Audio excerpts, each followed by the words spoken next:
المساجد لله فلا تدعوا مع الله أحدا.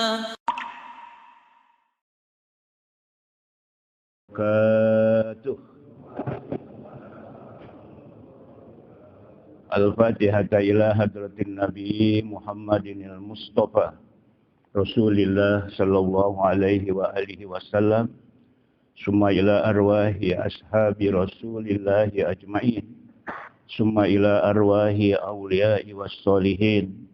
Summa ila arwahi arba'atil mujtahidin wal ulama'il amilin. Summa ila ruhi khususan al-muallif hadzal kitab Mukhtarul Ahadisin Nabawiyah wal waqib Masjid Jami' al-Muhajirin. Summa ila arwahi walidina wa walidikum wa amwatina wa amwatikum anna Allaha yataghashshahum birrahmati wal maghfirah wa ila hadratin nabi lahum al-Fatihah. A'udzu billahi minasy syaithanir rajim. Bismillahirrahmanirrahim. Alhamdulillahi rabbil alamin. Ar-Rahmanir Rahim. Maliki yaumiddin. Iyyaka na'budu wa iyyaka nasta'in. Ihdinas siratal mustaqim. Siratal ladzina an'amta 'alaihim ghairil maghdubi 'alaihim waladdallin. Amin. Bismillahirrahmanirrahim. Alhamdulillahi rabbil alamin. Wassalatu wassalamu ala sayyidina Muhammadin asyrafil anbiya'i wal mursalin wa ala alihi wa sahbihi ajma'in. Amma ba'du. Subhanaka la ilma lana illa ma 'allamtana innaka antal alimul hakim. Wa qala Rasulullah sallallahu alaihi wasallam, man salaka tariqan yaltamisu fihi ilman sahhalallahu lahu bihi tariqan ilal jannah. Wa bis sanadil muttasili ilal imamil muallifi rahimahullahu ta'ala wa adaman naf'a bihi wa bi barakati ulumihi wa bikum fid daraini amin. Summa qala. Bismillahirrahmanirrahim. Hadis yang ke-367, mengambil kitab Mukhtarul Ahadisin Nabawiyah. Qala Rasulullah sallallahu alaihi wasallam, inna hazihin nara innama hiya aduwwun lakum. Fa iza nimtum fa'atbi'uha ankum. Rawahul Bukhari wa Muslimun an Abi Musa radhiyallahu anhu. Hadirin hadirat, bapak-bapak, ibu-ibu, para kaula muda, remaja, putra dan putri, jamaah salat subuh Masjid Jami' al-Muhajirin, jamaah pengajian subuh yang saya hormati dan saya banggakan, wabil khusus segenap pengurus Masjid Al-Muhajirin, terutama ketua masjid, yaitu Bapak Heki. Ya, belum hafal. Padahal udah sering ya. Maklum udah sepuh. Hadirin hadirat Bapak Ibu yang saya hormati, alhamdulillah kita bersyukur kepada Allah Subhanahu wa taala. Pagi yang dingin dan sejuk, kita berada di hari Arafah di Indonesia, di mana jemaah haji kita sekarang ini mungkin sudah berada di Muzdalifah atau di Mina, sedang melontar jumrah Aqabah, dan sedang sibuk-sibuknya fokus melaksanakan ibadah haji. Nah, oleh karena itu kita doakan supaya haji-haji yang datang di seluruh dunia, khususnya dari Indonesia, semuanya pulang membawa haji mabrur. Al-hajjul mabrur laisa lahu jazaa'un illal jannah. Haji mabrur itu tidak ada balasan lain kecuali surga. Baik, kita masuk kepada pengajian. Pada awal atau muqaddimah pengajian ini, saya membaca ayat Subhanaka la ilma lana. Maha suci Engkau, ya Allah, tidak ada ilmu bagi kami. Illa ma'allamtana, kecuali apa yang Engkau ajarkan kepada kami. Innaka antal alimul hakim. Sesungguhnya Engkau, ya Allah, Maha mengetahui lagi Maha bijaksana. Kemudian hadisnya, man salaka tariqon, barang siapa yang berjalan akan suatu jalan, salaka artinya berjalan. Man barang siapa yang berjalan, tariqon akan suatu jalan, yaltamisu fihi ilman, dalam rangka mencari ilmu atau menuntut ilmu. Sahhalallahu lahu tariqan ilal jannah. Niscaya Allah mudahkan baginya masuk ke dalam surga. Amin. Ya Rabbal Alamin. Hadis yang ke-367. Qala Rasulullah sallallahu alaihi wasallam, inna hadhihin nar, sesungguhnya ini api. Terjemahan letterlek harfiah. Sesungguhnya ini api. Kalau bahasa Indonesianya, sesungguhnya api ini. Tapi kalau letterlek terjemahan, inna, sesungguhnya bahwa, hazihi, ini, annar, api. Innama hiya aduwwul lakum. Sesungguhnya dia itu api merupakan musuh buat kamu. Fa iza nimtum, apabila kamu mau tidur, fa'atfi'uha, maka padamkan api itu, ankum, dari kamu. Hadis ini mengajarkan kepada kita akan hidup berhati-hati, waspada. Karena yang namanya annar, api itu bisa jadi teman, bisa jadi musuh. Kalau kecil menerangkan jadi teman. Tapi kalau api itu didiamkan terus berkobar, itu jadi musuh. Akhirnya jadi kebakaran. Begitu kebakaran jadi musuh. Jadi bisa jadi teman, api itu bisa juga jadi apa? Musuh. Makanya Rasul mengajarkan kepada kita kalau kita tidur. Ini zaman dulu nih kali ya. Yang kalau tidur pakai colen apa lampu teplek. Nggak mau pakai api. Kalau sekarang sih enggak kan. Pakai listrik, tinggal mencet aja. Sudah canggih. Sudah luar biasa ya sekarang. Tapi walaupun begitu juga kita harus periksa apa kabel listrik di rumah kita ada yang koslet. Kalau dia koslet kan menimbulkan kebakaran. Jadi kita diajarkan supaya waspada, ya, meninggalkan api. Karena api itu bisa jadi teman, bisa musuh.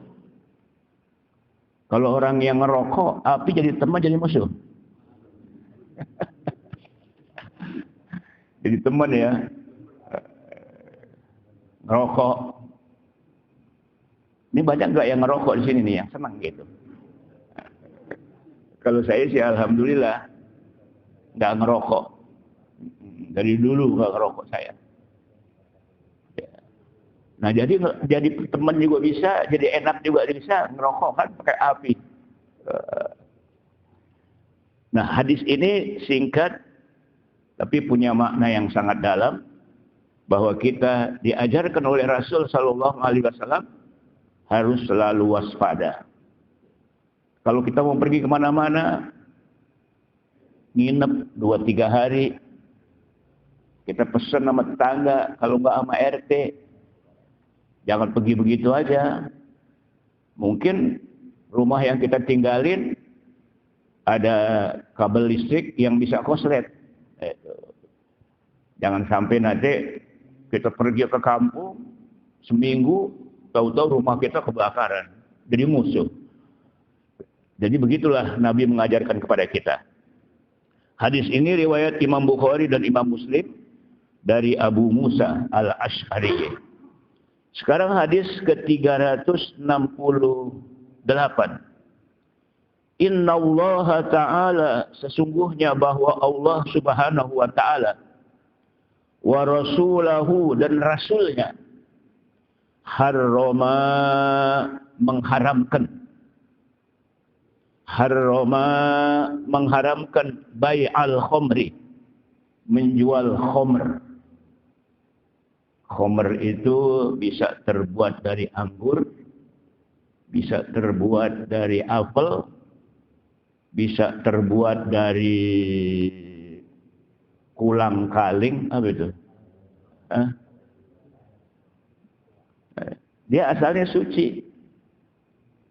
Asalnya apa? Suci, buah. Kemudian disimpan, kemudian menjadi cuka. Ketika jadi cuka, kemudian suci masih. Tapi kalau dia berubah, kemudian jadi khomer. Al-khomer itu yang memabukkan. Yang asalnya dari kulang kaling bisa, ya, aren. Dari tape. Tapi kalau tape itu nggak haram, nggak dimasuk khomer. Nah, khomer sekarang ini mereknya macam-macam. Ada cap anggur, ada cap topi miring. Sekarang macam-macam itu. Jadi khomer itu hukumnya haram. Najis nggak itu khomer? Kan dia proses dari buah-buahan, dari kulang kaling. Para ulama mengatakan bahwa itu najis, yang namanya khomer itu. Kalau sekarang khomer itu udah bagus, udah rapi, itu ya khomer namanya, najis dia. Kemudian haram wal maytati, dan bangkai. Wal maytah, bangkai.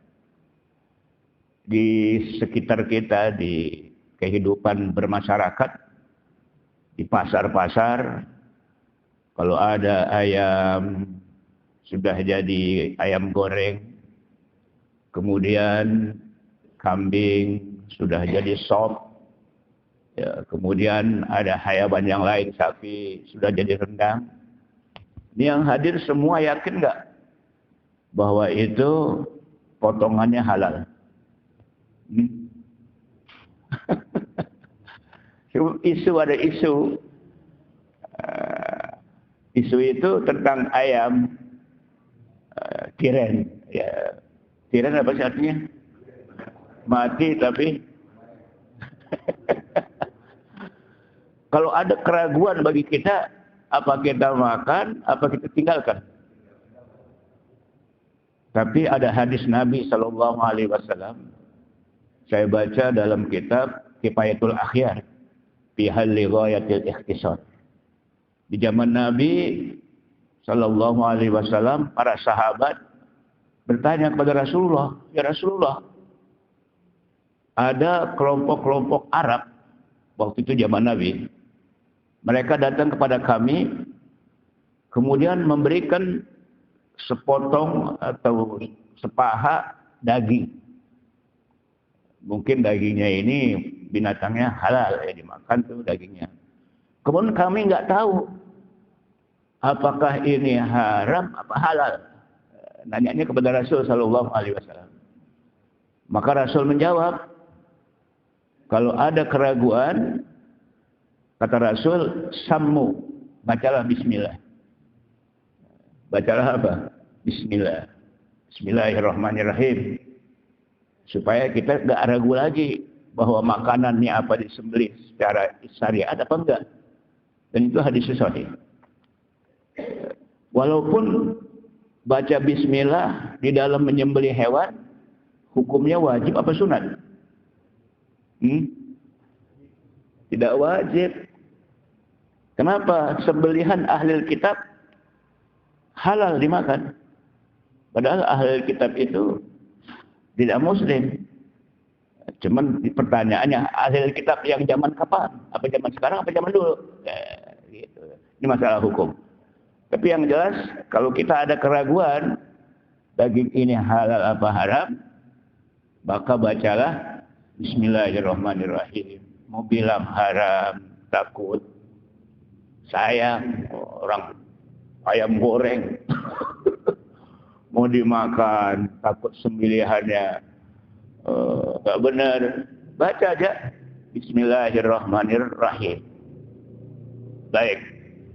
Jadi Allah mengharamkan, apa Rasulullah mengharamkan, Allah juga mengharamkan bai'al khamri, menjual khamr, wal maitati dan bangkai, wal khinziri dan babi. Menjual itu karena barangnya haram, dijual haram juga. Walaupun untungnya gede. Walaupun untungnya besar. Wal asnam dan berhala, patung. Ya. Itu kalau kita jual, hukumnya haram. Jual beli gitu, jual beli patung, jual beli babi, jual beli bangkai, jual beli khamr, itu haram. Jual belinya aja haram, tak boleh. Rawahul Bukhari, hadis Imam Bukhari, riwayat Imam Bukhari wa Muslimun, dan Imam Muslim an Jabir radhiyallahu an, dari Jabir radhiyallahu an. Hadirin hadirat Bapak Ibu yang saya hormati dan yang saya banggakan. Lalu sekarang hadis yang berikutnya. Ini agak panjang nih hadis yang berikutnya. Yaitu hadis yang ke-369. Kalau tadi kan 367, 368. Sekarang 369. Qala Rasulullah sallallahu alaihi wasallam. Telah bersabda oleh Rasulullah sallallahu alaihi wasallam, "Inna min akhlaqil mu'mini quwwatan fi dini." Sungguhnya di antara akhlak orang yang beriman, kuat dalam beragama. Kalau bahasa populernya, kuat dalam beragama itu fanatik. Apa? Fanatik. Dan kita mesti fanatik dalam beragama. Kan kadang-kadang ada yang bilang begini, dia fanatik banget katanya. Gak usah fanatik dah, itu salah. Orang yang beragama itu mesti fanatik. Artinya konsekuen, konsisten di dalam mengamalkan ajaran agama. Jadi mesti fanatik. Bahkan keluarga kita ajarkan supaya mengamalkan ajaran agama dalam hidup dan kehidupannya sehari-hari. Ku anfusakum wa ahlikum nar. Peliharalah diri kamu dan keluarga kamu daripada api neraka. Kemudian wahazman pilinin, dan tegas dalam kelembutan. Ya, itu maksudnya lebas lagi. Tegas dalam kelembutan. Tegas kalau masalah agama, ini haram, ini halal, ini sesat, ini jalan lurus. Jadi jelas gitu. Tapi dalam kelembutan. Dalam kelembutan apa? Dengan bahasa yang santun, yang enak didengar. Jangan ketika ada orang yang melanggar agama, tegasnya luar biasa. Itu haram, masuk neraka kamu ini. Wah. Kalau sama keluarga kita boleh. Tapi kalau dengan orang lain, harus ada kelembutan tapi apa? Tegas. Lembut tapi tegas. Lembut tapi tegas, jelas gitu. Wahasman pilinin, tegas dalam kelembutan. Wa imanan fi yaqinin, dan beriman dalam keyakinan. Percaya kepada Allah, percaya kepada Rasulullah, percaya ada hari kiamat, percaya dengan kitab-kitabnya, dan lain sebagainya. Itu mesti apa? Yakin. Ada keyakinan yang mantap. Keyakinan itu bisa yakin, kira-kira prosesnya apa itu? Prosesnya ngaji, ilmu. Kalau orang yang tidak punya ilmu, dia akan ragu-ragu, tidak tegas. Tapi kalau dia berilmu, tegas dia, yakin bahwa ini tidak boleh, ini boleh. Jadi imanan fi yakin, beriman dalam keyakinan. Lalu wahirson fi ilmin, dan haus pada ilmu. Haus pada ilmu artinya dia ingin belajar terus. Walaupun sudah tua, apalagi yang masih muda-muda, yang berpikirnya masih cerdas, yang berpikirnya masih masih cepat penangkapannya. Ini kalau yang hadir pemikirannya masih cakep nggak penangkapannya? Apa sinyalnya udah error? Karena faktor usia ya. Tapi pemikiran itu tergantung kita asah, kita latihan. Dan orang yang banyak membaca Al-Quran, pikirannya, akalnya lebih cerdas. Baca Al-Quran, cerdas. Coba orang-orang yang hafal Quran, habis Quran, cerdas. Jadi menghafalnya cepat sekali itu. Tapi kalau yang hadir bapak-bapak, ibu-ibu, ngapalnya cepat apa lambat? Kalau ngitung duit, cepat apa lambat? Wah, kalau duit cepat itu. Udah cerdas aja ya kalau duit ya. Wahirson bi ilmin, dan haus atau serakah. Bisa juga diartikan. Bi ilmin, dalam menuntut ilmu. Di mana ada pengajian hadir. Di mana ada pengajian hadir. Kalau nggak dapat, nggak paham, nanya. Karena ada pepatah ulama mengatakan as-su'alu nisful ilmi. Bertanya itu separuh daripada ilmu. Tapi kalau nggak nanya, guru bingung. Mau dibilang paham, kayak orang paham. Karena nganggut-nganggut. Mau dibilang kagak paham, seperti orang kagak paham. Tapi yang hadir semuanya pada paham yang saya sampaikan ya. Alhamdulillah. Kemudian wasafaqatan fi miqatin, dan lembut dalam konsekuensinya. Artinya lembut, berbicara tidak nyakitin, bergaul tidak terasa kurusuk, lembut gitu ya, bahasanya juga lembut. Kalau ngomong juga menyentuh, berbicara juga enak, itu lembut. Tapi memang soal bahasa tergantung daerah. Kalau orang Betawi ngomongnya kasar apa lembut? Hah? Kasar kadang-kadang. Payah loh. Gua nggak begitu. Awas lo ya. Kasar kan. Tapi sekarang masih. Tapi sebetulnya dia lembut. Yang lembut itu orang Solo. Banyak orang Solo di sini. Kalau nonton bola itu kakinya keinjak. Karena rame gitu. Gol nggak gol, kakinya keinjak. Dia tegur sama yang injak. Sampean, Mas. Non sewu. Ya.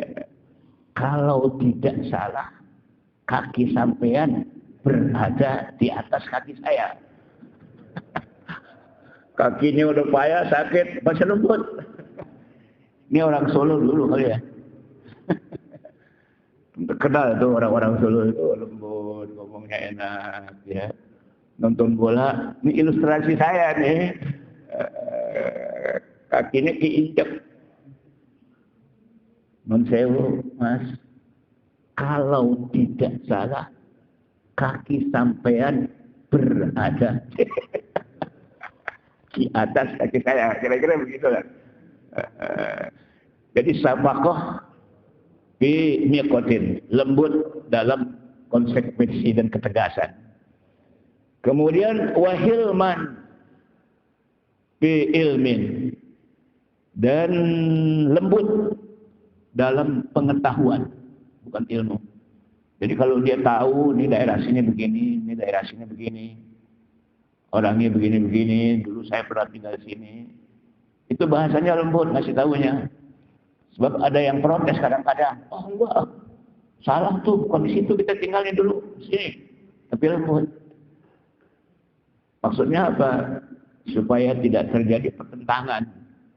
Kan ada orang yang cepat tersinggung. Ada nggak orang yang cepat tersinggung? Kalau lagi ngomong-ngomong tuh, sehingga kita jaga mulut kita, lidah kita, supaya omongan kita tidak tersinggung oleh orang. Karena mental setiap orang itu berbeda, tidak sama. Tapi kalau orang Sumatera Utara, orang Batak, ngomongnya keras nggak? Keras, garugul. Tapi sebetulnya lembut orangnya. Cuman memang gaya kedaerahan itu. Nah kemudian waqasdan fi ghinan, dan sederhana, ya, dermawan dalam kekayaan. Dia kaya, duitnya banyak, kemudian dia dermawan, selalu ngasih kepada orang-orang yang tidak mampu. Kemudian dalam hidupnya juga sederhana, tidak menyolong. Kemudian pakai pakaian juga biasa saja. Kalau ibu-ibu biasanya kalau pakai pakaian lebih menyolong di antara teman-teman ibu, apa enggak, Bu? Kalau mau kondangan gitu, pakai jilbab, warnanya bagus. Kemudian di tangannya ada gelang, roncong. Kemudian cincinnya berlian. Ya. Jadi kekayaan yang diunjukin, yang ditampilkan. Tapi kekayaan itu ya memang anugerah. Tetapi kalau akhlaknya baik, dia sederhana, dermawan dalam kekayaan, kecukupan. Kemudian watajammulan fi baqatin, dan bersikap hebat gitu dalam kemiskinan, dalam kefakiran. Walaupun dia nggak punya duit, kalaupun ada duitnya dikit, tapi dia tidak menunjukkan kesusahannya. Tidak menunjukkan bahwa dia itu nggak punya apa-apa. Susah nih hari ini. Kenapa? Dari pagi belum rokok. Susah nih hari ini, ngopi aja belum. Emang kenapa? Kagak punya duit. Nah, jangan begitulah. Walaupun kita memang sebenarnya begitu. Jadi kita tunjukkan seperti biasa-biasa aja. Nggak boleh menunjukkan kelemahan, kesusahan, kesulitan. Kecuali kita ada butuh kepada seseorang. Tapi itu juga tidak vulgar ngomongnya. Jadi tajamulan itu artinya indah. Bagus gitu. Kalau bahasa Jawanya apa sih kalau orang yang suka ngeluh? Ngerasulah apa ya? Ngerasulah ya itu. Suka ngeluh, dikit-dikit ngeluh. Itu nggak boleh, jangan. Tajamulan. Tajamulan itu asal kata dari jamil, indah, bagus. Jadi kita berpenampilan biasa aja, indah, bagus tuh. Walaupun kagak punya duit. Kira-kira gaya kita, sikap kita, punya duit sama nggak punya duit, beda nggak? Nggak, yang jujur aja jawabannya. Punya duit sama nggak punya duit, sikap berbeda nggak? Ya mesti jangan, biasa-biasa aja. Kecuali kalau kita ada butuh pada seseorang. Boleh, ya, karena kebutuhan. Tapi jangan ditonjol-tonjolin kesusahannya. Tajamulan. Kayak orang kaya aja gitu lagunya. Ini yang Nabi ngajarkan begitu. Kemudian wa taharrujan ala tom'in. Dan dia selalu menjauhi sifat toma. Toma itu hurufnya bahasa Arab. To, mim, ain. Namanya toma. Kalau toma, kalau bahasa Betawi apa? Serakah. Toma namanya. Serakah. Kalau almarhum Kiai Haji Abdul Syafi'i disesuaikan dengan huruf toma. To, bolong. Mim, bolong. Ain, nganga. Jadi orang yang tamak itu gak pernah kenyang. Bolong ya itu. Jadi saya minjem almarhum Kiai Haji Abdul Syafi'i. Toma itu serakah kan ya. Kemaruk apa itu namanya? Kemaruk ya. Ya, to bolong. Kan hurufnya bolong. Mim bolong. Ain nganga. Jadi nggak pernah puas. Nggak pernah apa? Puas. Wa taharrujan an toma'in. Kemudian menjauhi dari sifat toma. Kalau orang Betawi bilang serake, tomai. Iya, biasanya yang serakah dan toma berebut waris ya. Main banyak-banyakan. Ditinggal meninggal oleh orang tuanya, ninggalin harta. Berebut itu. Biasanya yang banyakan tuh yang muda apa yang tua? Ya kagak juga. Tergantung sifatnya. Serake, tomae. Jadi menjauhi dari sifat toma. Ternyata toma itu jadi bahasa Betawi. Kalau bahasa Indonesianya serakah. Kalau Betawinya toma. Bahkan kalau orang dulu bukannya toma, tomae. Toma namanya. Kemudian waskasban min halalin. Dan berusaha cari yang halal. Sekarang cari yang halal susah apa gampang? Ada yang bilang yang haram aja susah cari, apalagi yang halal. Itu bahasa setan itu. Ya, yang haram aja susah, apalagi yang halal. Yang enggak juga, tergantung kita. Yang halal gampang, yang haram susah, maksudnya begitu. Jadi usaha yang apa? Wakasban fi halalih, dan usaha pada yang halal. Wa birron bistiqamatin, dan berbuat baik, sikap berbuat baik bistiqamatin, dalam istiqomah. Istiqomah itu kalau bahasa Indonesianya konsisten. Ya, apa? Konsisten. Padahal kita di dalam surat Al-Fatihah yang kita selalu baca itu sholat 5 waktu 17 kali. Ihdinas siratal mustaqim. Tunjukilah kami ke jalan yang lurus. Istiqomah itu artinya lurus. Lurus itu istiqomah. Walaupun sedikit tapi istiqomah. Ngaji misalnya sedikit gitu, kita berapa waktu, setengah jam atau 1 jam, tapi istiqomah. Jangan pertama seneng banget ngaji, lama-lama ngample.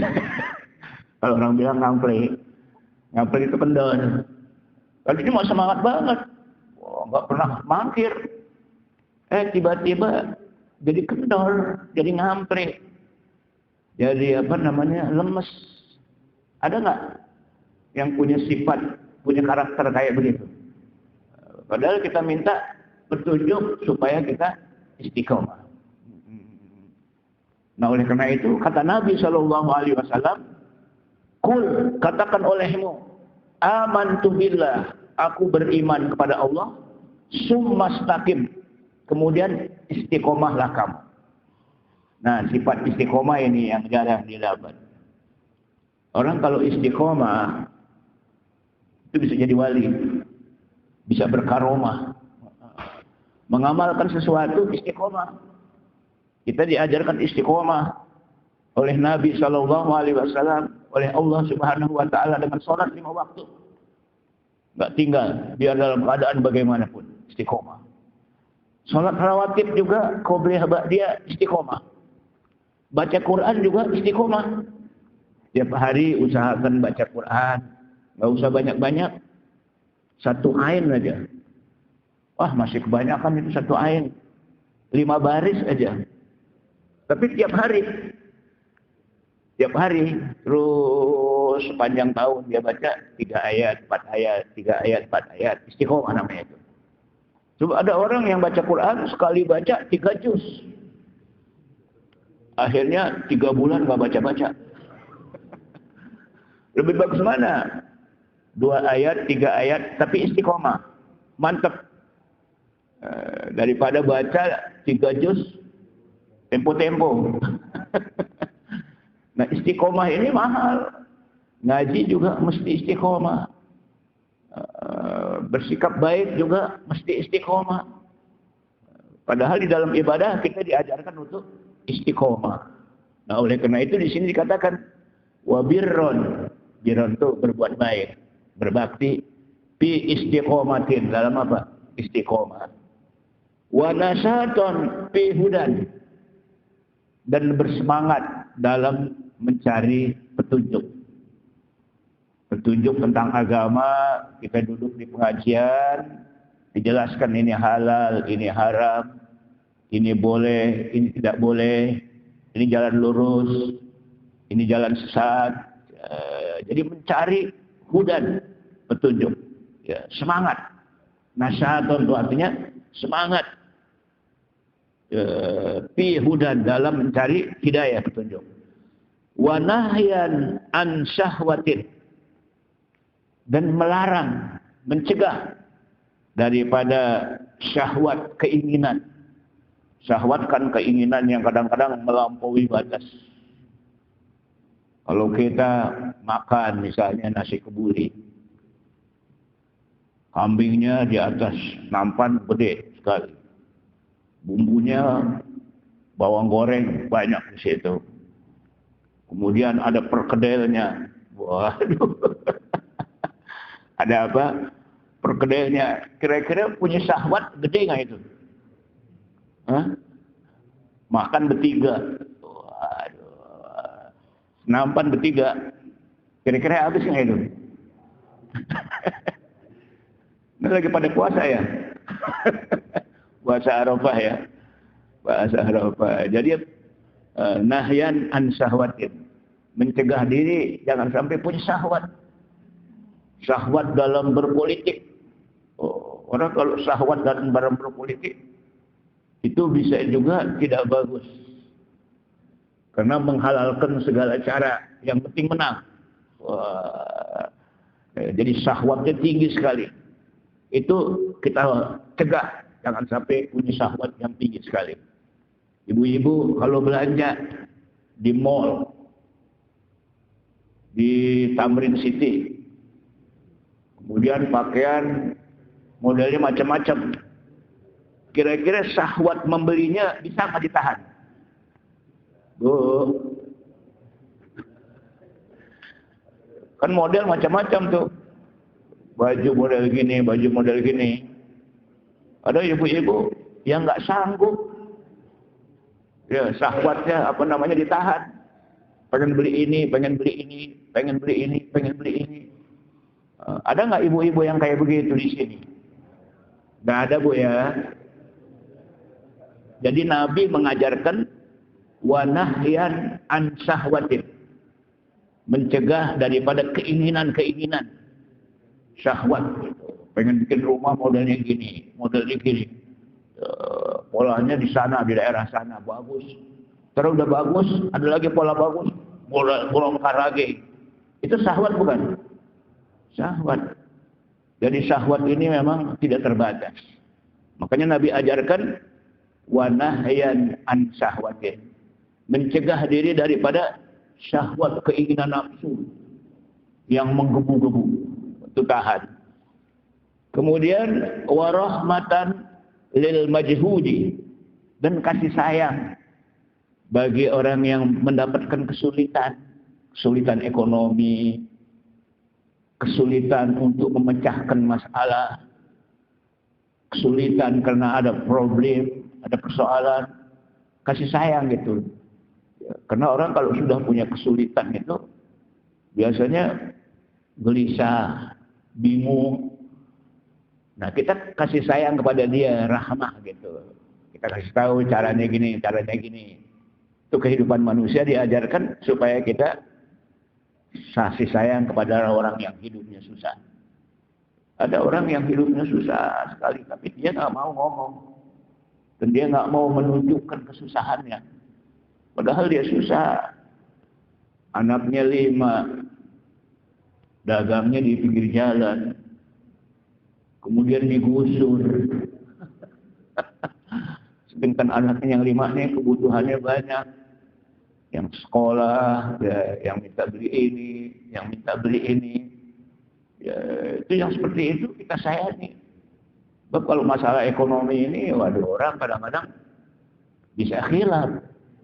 Itu kasih sayang kepada mereka. Wa innal mu'mina, dan sesungguhnya orang yang beriman, kata Nabi, min ibadillah, dari hamba-hamba Allah, ya, orang yang beriman dari hamba-hamba Allah, la yahifu ala may yubghidu, kemudian dia tidak berbuat aniaya terhadap orang yang ia marahi. Orang yang beriman itu menghadapi persoalan, kemudian ada orang punya kekeliruan, lalu dia marah.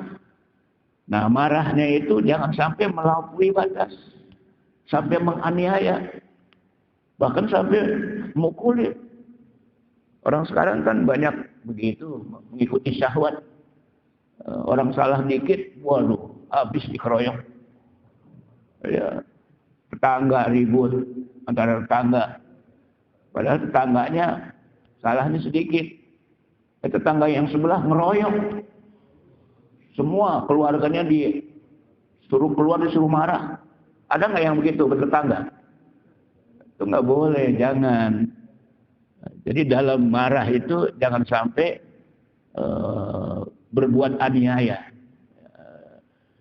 Kemudian wala ya'samu biman yuhibbu, wala ya'samu biman yuhibbu, dan tidak berdosa pada orang yang ia cintai.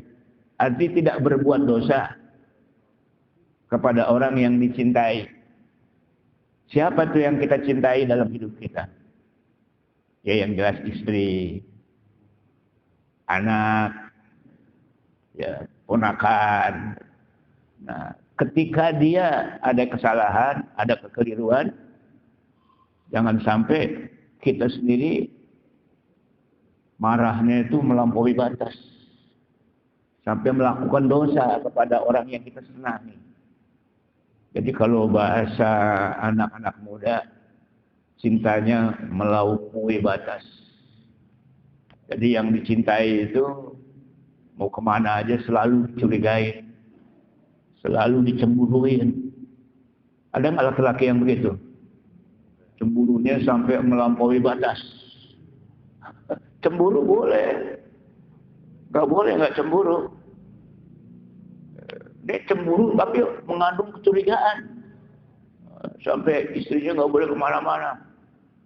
Kalau pulang ditanya bergaul sama siapa, perginya kemana? Padahal kondangan. Itu melampaui batas, nggak boleh itu yang begitu. Wala ya'samu biman yuhibbu, wala yudayyi'u mastudi'a, dan tidak boleh menyanyiakan orang yang orang yang pergi gitu selamat jalan lah. Wala yudayyi'u, dan tidak menyia-nyiakan. Yudayyi'u itu artinya apa? Menyia-nyiakan. Mastaudi'u, orang yang mau pergi kemana-mana itu kita jangan dia pergi-pergi aja tanpa ditanya mau kemana perginya, cuek gitu. Padahal dia mau pergi bersilaturahmi kepada familinya yang jauh, itu ditanya gimana, bekalnya cukup nggak, sama siapa pergi, peduli. Wala yahsudu, dan tidak dengki, hasad.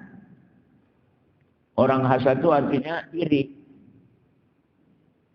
Kalau iri dalam kebaikan boleh, bukan hasad namanya, ghibthah. Orang ngaji rajin banget, boleh diiriin tuh. Dia rajin banget ngaji, gue juga pengen kayak dia, bukan dia aja bisa. Boleh, nggak apa-apa. Itu artinya iri yang positif. Nah, ada iri yang nggak positif. Biasanya iri tentang dunia. Tetangganya baru beri mobil, tetangga sebelah mobilnya udah jelek. Wah, dia tetangga tuh mobilnya udah bagus, tahun baru. Mobil gue jelek, gue jual nih. Kalau bisa harganya barangnya lebih bagus dari tetangga. Tetangga ganti lagi, iri lagi dia. Ada kan tetangga yang begitu? Ada nggak, Bu? Ada. Tetangga renovasi rumahnya, ubinnya diganti yang lebih bagus. Tetangga sebelah ngelihat, akhirnya dia iri, ganti lagi dia. Berlomba-lomba, capek kalau begitu. Itu kurang akal orang. Kalau iri punya sifat apa? Iri. Wala yahsudu, dan tidak boleh hasud. Hasud sama dengan iri. Biasanya orang yang hasud, kalau ngelihat yang dia benci itu maju, itu dikomporin teman-temannya. Itu dia maju, dari mana sih duitnya? Jangan-jangan. Jadi kalau iri yang positif boleh. Kalau ada tetangga rajin ngaji, rajin baca Quran, rajin sedekah, itu boleh diiriin. Nggak apa-apa itu. Dia duitnya sama saya banyakan gue, banyakan saya. Kok dia kayaknya infak melulu? Wah, itu boleh. Saya juga banyakan infaknya. Kalau dia berani infak untuk Masjid Al-Muhajirin 5 juta, saya 10 juta. Ada yang begitu? Itu namanya fastabiqul khairat, berlomba-lomba dalam kebaikan. Itu nggak apa-apa kalau yang begitu. Wala yat'anu, dan tidak menuduh seseorang, misalnya berzina, nauzubillah min dzalik. Itu nggak boleh. Karena kalau menuduh orang berzina, buktinya dia mesti lihat langsung bagaimana dia melakukan perzinahan. Kalau baru kasus, isu, jangan main tuduh aja dia berzina, tetangga itu. Perempuan kalau mau berangkat malam kayaknya merong banget dandannya. Mau ngapain sih dia katanya? Jangan-jangan jual diri. Ya Allah. Padahal dia janda, punya anak 3. Suaminya meninggal, butuh biaya. Jadi husnuzon mestinya nggak boleh curiga. Itu namanya menuduh. Ada nggak tetangga yang kayak begitu? Nauzubillah min dzalik. Apalagi dia udah ngaji, udah sholat, rajin berjamaah di Masjid Al-Muhajirin, pasti kelakuannya baik, pasti kelakuannya berubah. Jangan udah ngaji, udah sholat, kelakuannya kagak pernah berubah. Ada nggak yang begitu? Nggak ada di sini. Ini di mana-mana. Ini nasihat Rasulullah luar biasa ini. Wala yal'anu, dan tidak boleh melaknat, mengutuk. tetangga sebelah nyakitin banget, dikutuk. Biar jadi monyet katanya dia.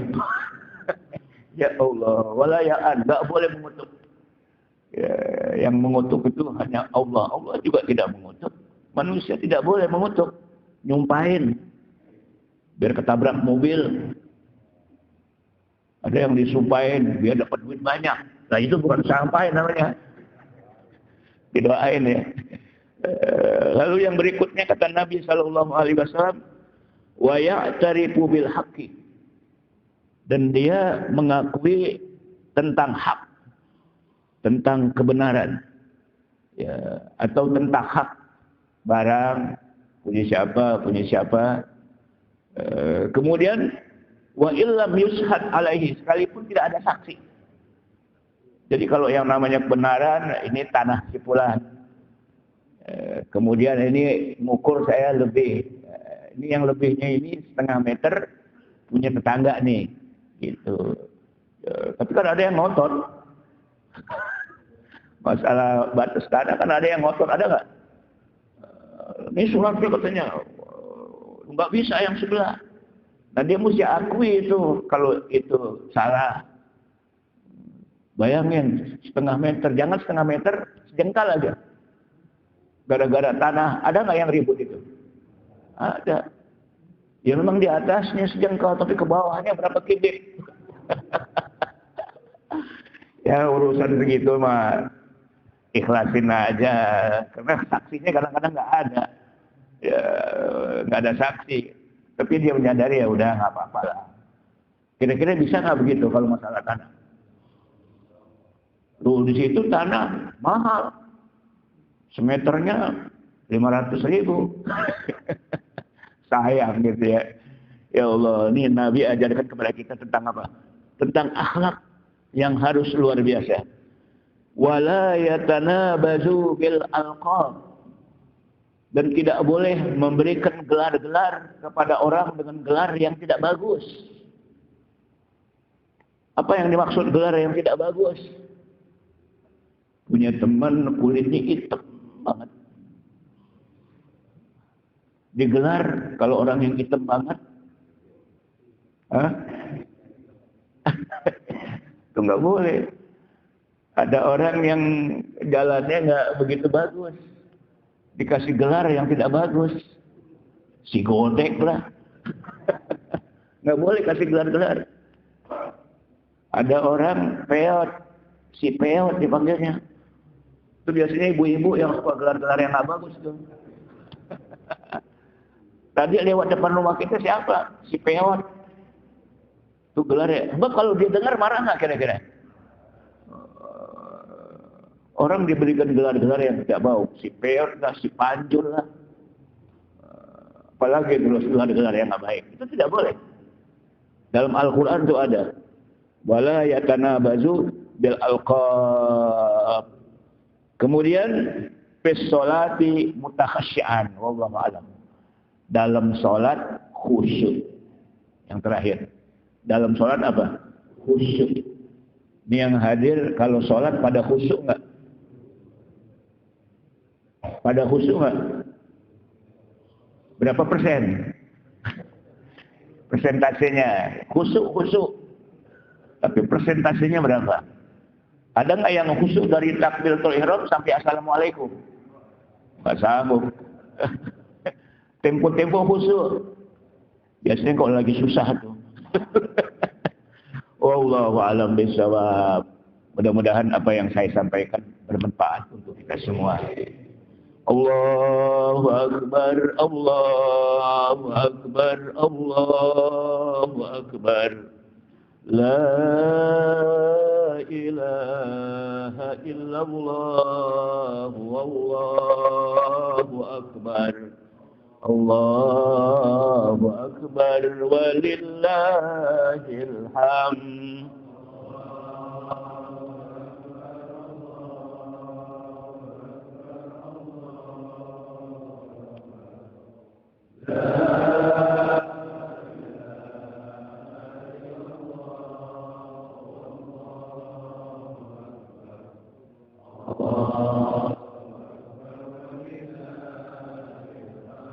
الله أكبر الله أكبر الله أكبر لا إله إلا الله والله أكبر الله أكبر ولله الحمد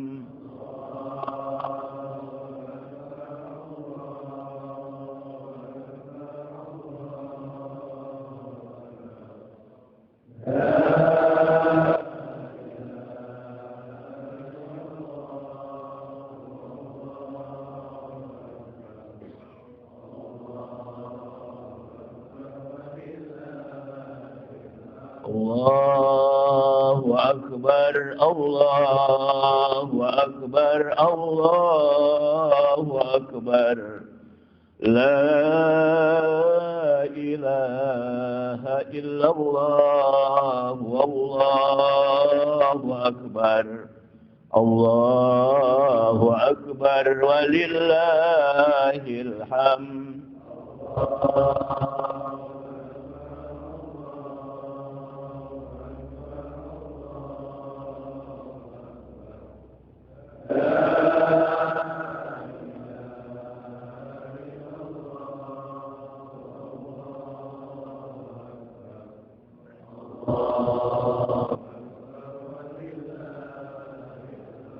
الله أكبر كبيرا والحمد لله كثيرا وسبحان الله بكرة وأصيلا لا إله إلا الله ونعبد إلا إياه مخلصين له الدين ولو كره الكافرون لا إله إلا الله والله أكبر الله أكبر ولله الحمد